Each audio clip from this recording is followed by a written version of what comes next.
The Forester by Lena Loves Good Stories.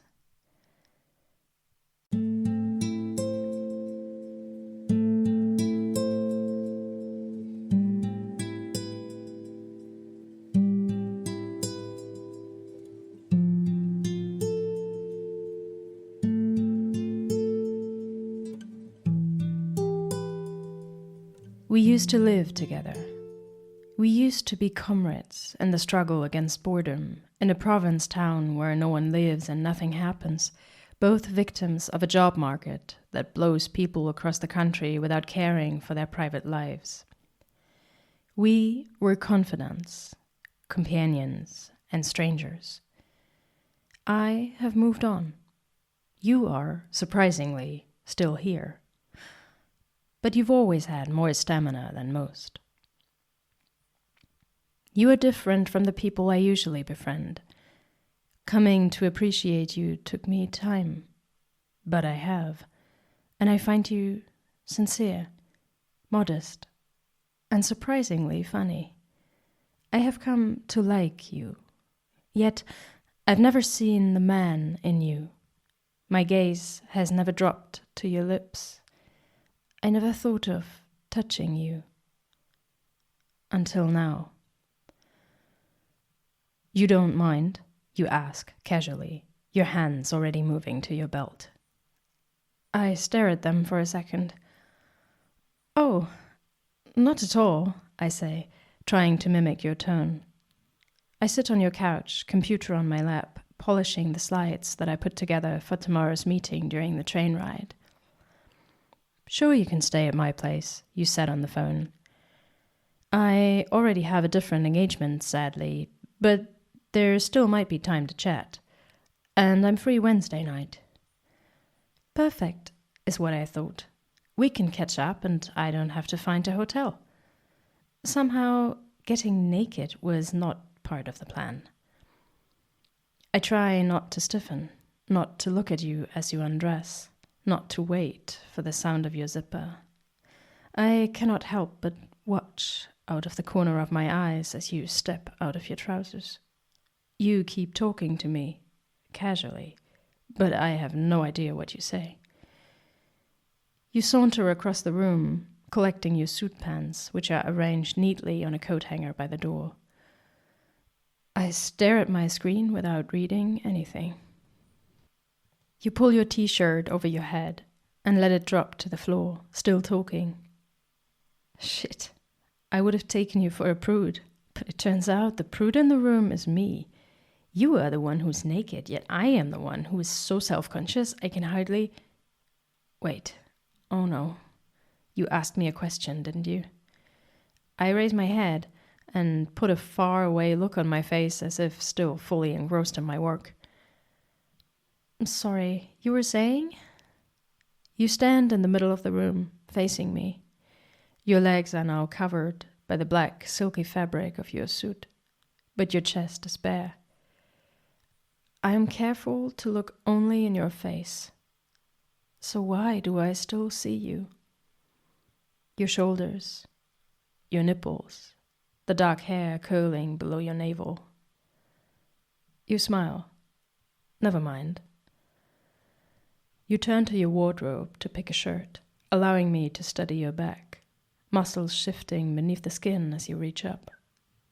Your body is lean and hard.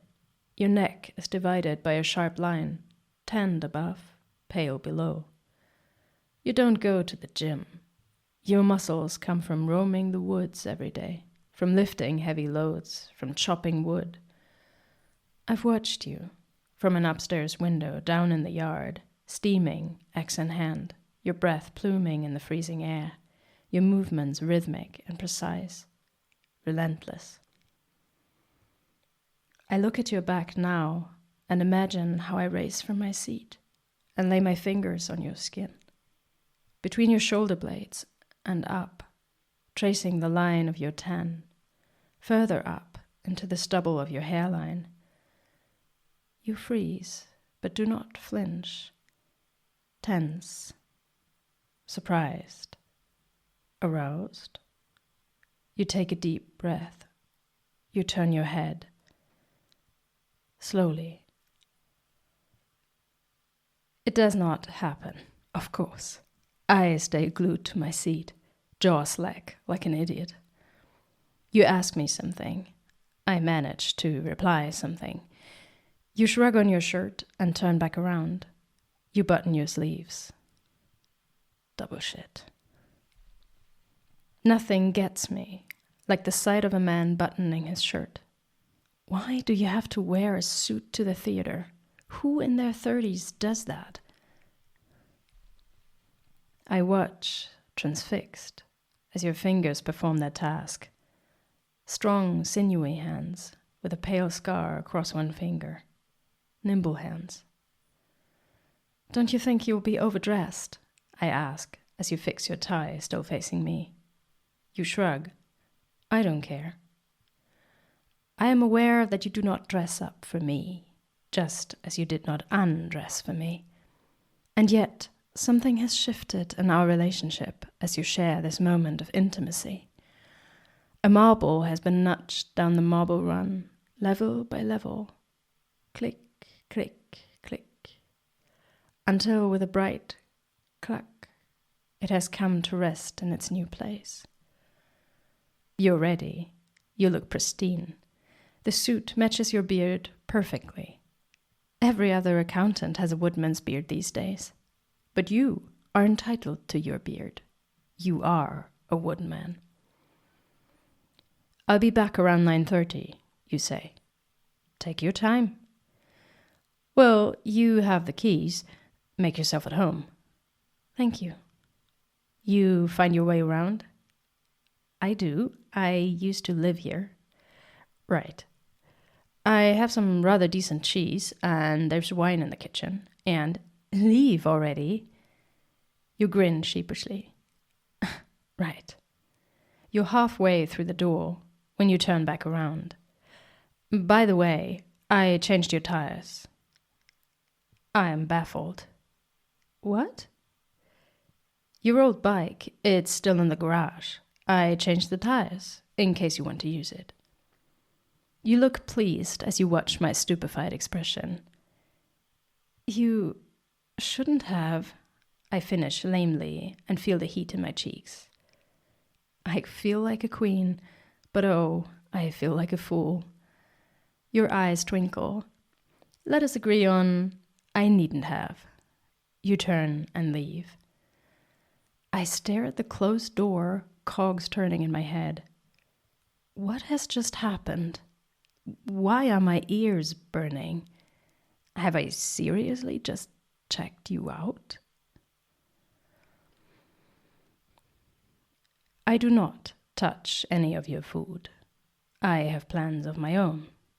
I spend the evening with a few colleagues in a nice pizza place. I come by bike, of course. I have missed them, and they have missed me. We have a good time. Later that night, we sit in your room, and I do have some of your wine. You always buy the same one, Kim Crawford Sauvignon Blanc. I found it too dry when I first tasted it, but I like it now. We talk about hunting, about my job, about tennis, about your plans of moving back home to the Black Forest. I am split in three. One is following the conversation. One is nervously measuring the space between us. One is asking herself, what is different tonight? At some point, I study the map on your wall. It was somewhere here, I say, brows furrowing. I search for a while, tracing rivers and mountain ranges. Here, it must be a side valley somewhere here. The name is not printed, though. Beautiful. No skiing resorts, no single cable car, nothing.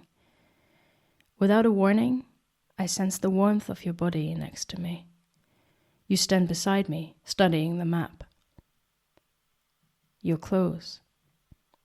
Very close. You raise your arm to trace the course of the valley, your sleeve touching mine. I was here last summer, you say, finger tapping a mountain close to where my finger lies. I can feel your breath on my cheek as you speak. Really? I say, trying hard to keep my voice level.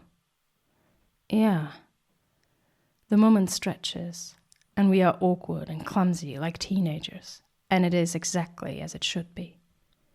I could not move a finger if I wanted to.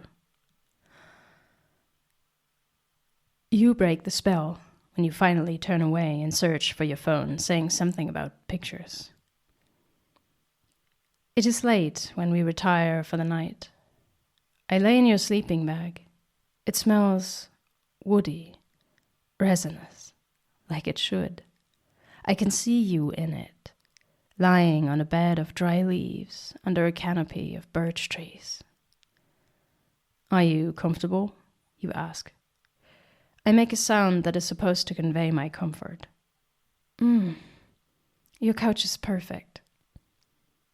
Isn't it? More comfortable than my bed, actually.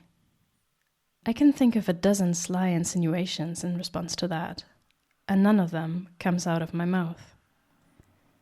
You're less than 2 feet away from me in the dark. So close. So far away. We wish each other good night. The silence settles between us like a heavy plush curtain. I am wide awake. My skin tingles. I feel your presence like a steady pulse in the dark. I have goosebumps on my forearms. I try not to imagine what it would be like to get up, to cross these 2 feet between us. What it would be like to kiss you, what your sex would feel like through the thin, soft fabric of your pants, what you would taste like, what your breath would sound like in my ear. I try.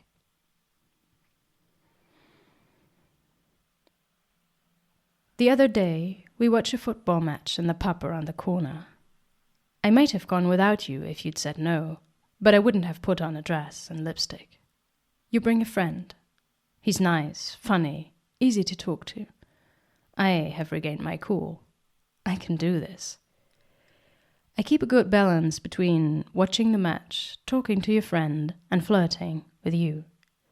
I nudge your shoulder in answer to your jokes, and throw my head back when I laugh. During the second half, my hand keeps returning to your knee under the table. You look pleased, flattered. We thumb wrestle over the bill. I lose and the beer's on me. Feeling extravagant, I order a round of whiskey, and we get the second round on the house.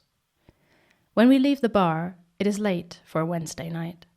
I'm tipsy and chipper as a cricket on a summer's night. I sling an arm around your waist and pull you close as we walk. I beam when you smile at me. You shake your head, I think, but I don't care.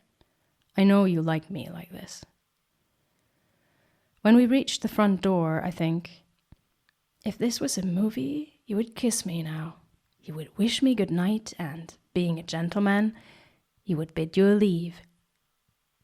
But being a real gentleman, and no smarmy bloke from a dubious movie, you do not kiss me.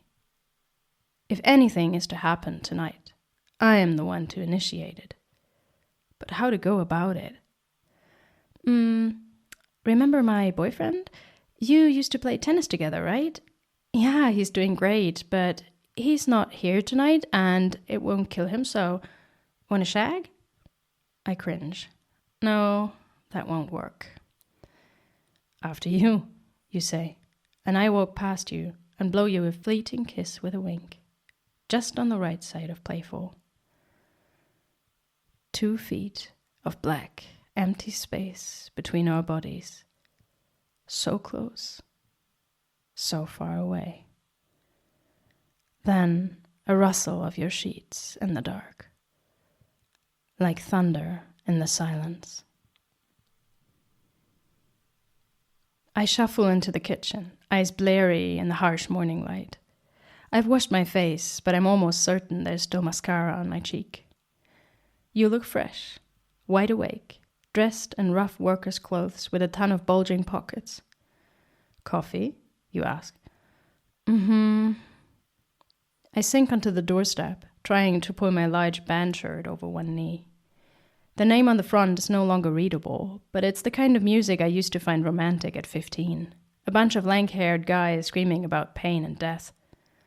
I inspect my bare leg. There's a faint stubble on my calf. Did I bring my razor? You hand me a mug of black coffee and sit down next to me. We both take a sip in comfortable silence. You look terrible, you say. Just what every lady loves to hear. And here I was, thinking that you have nice teeth. I'm not going to say it now, your loss.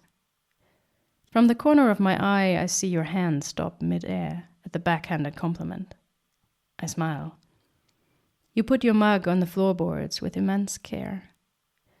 You reach over, ever so slowly, and brush the back of my hand with the very tips of your fingers. I do not breathe.